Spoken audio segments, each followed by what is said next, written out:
तो मोदी जी से मिलने के बाद दिलजीत दोसांझ को कोई नेशनलिज्म से रिलेटेड प्रॉब्लम में टारगेट नहीं करेगा। मैं क्या बात कर रही हूँ ये शायद आपको नहीं समझ आ रहा होगा, so don't worry and watch the screenshots. Diljit Dosanjh कई बार इस बात को लेकर ट्रोल हो चुके हैं कि उन्होंने पंजाब की स्पेलिंग को PU नहीं PA से लिखा है पाकिस्तानी स्टाइल में।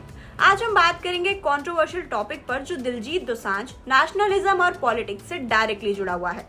दिलजीत दोसांझ जो कि बॉलीवुड और पंजाबी म्यूजिक इंडस्ट्री में एक बड़ा नाम है, अक्सर अपने पॉलिटिकल व्यूज और एक्शंस की वजह से ट्रोल हो जाते हैं। आज के टाइम में जब सब कुछ नेशनलिज्म और इंडिया पाकिस्तान के बीच पॉलिटिक्स से कनेक्टेड है, तो दिलजीत का नाम भी इसी चक्कर में आ जाता है। और आज के एपिसोड में हम इसी कंट्रोवर्सी पर बात करेंगे। दिलजीत बहुत हाजिर जवाब है और अपने कॉन्सर्ट में कुछ ना कुछ ऐसा बोल देते हैं जो बाद में बवाल बन जाता है, अब वो चाहे उनका लेटेस्ट स्टेटमेंट ही क्यों ना हो, जहां दिलजीत ने AP ढिल्लों और करण औजला को एक साथ काम करने के लिए कहा था, जिसके जवाब देते हुए AP ढिल्लों ने बताया कि दिलजीत ने तो खुद उन्हें ब्लॉक कर रखा है। उसके बाद शुरू हुई एक और कंट्रोवर्सी। अब दिलजीत ये जानकर करते हैं या खुद ब खुद हो जाता है, वी डोंट नो। फिर उससे पहले का इंसिडेंट ले लेते हैं जब पंजाब की स्पेलिंग वाला इशू हुआ था। ये देखिए स्क्रीनशॉट्स। यहाँ दिलजीत ने इंटेंशनली अपनी एक पोस्ट में पंजाब की स्पेलिंग PA से लिखी है, जो कि पाकिस्तान में लिखी जाती है। यही स्पेलिंग मिस्टेक उनके लिए एक बड़ी पॉलिटिकल कंट्रोवर्सी बन गई थी।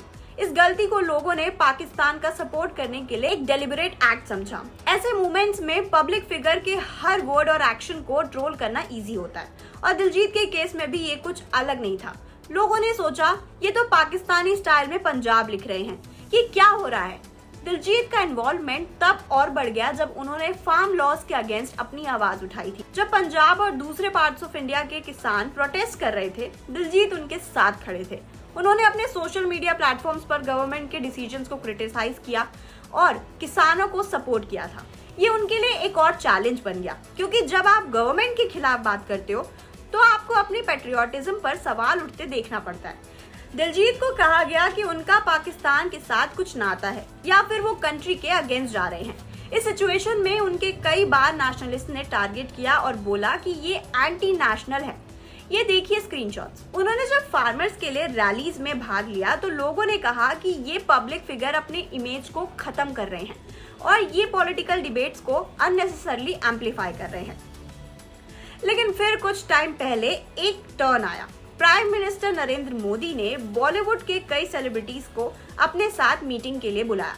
अब दिलजीत को लेके एक इंटरेस्टिंग शिफ्ट देखने को मिला। जब उन्होंने ये मीटिंग अटेंड की तो लोगों को लगा कि दिलजीत ने तो अपने पॉलिटिकल व्यूज को थोड़ा शिफ्ट किया है और अब सेफ साइड पे चलना चाह रहे हैं। मोदी जी के साथ मीटिंग करने का एक सिग्नल था कि दिलजीत अपने करियर को स्टेबल रखना चाहते हैं। दिलजीत ने इस मीटिंग में पार्टिसिपेट करके ये दिखाया कि वो पॉलिटिकल इश्यूज से अपने करियर को इन्वॉल्व नहीं करना चाहते।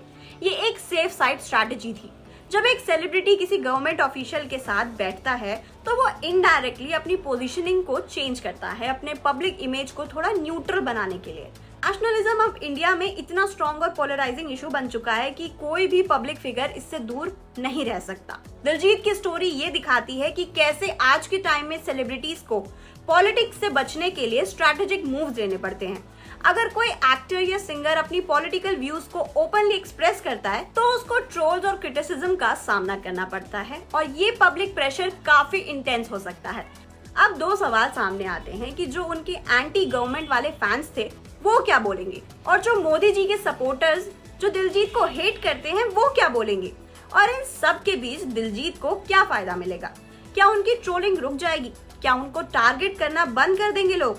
जो भी है, मैं तो दिलजीत की फैन हूँ। What are your thoughts on this? Do let us know in the comment section below and don't forget to like, share and subscribe our channel. Thank you so much for watching.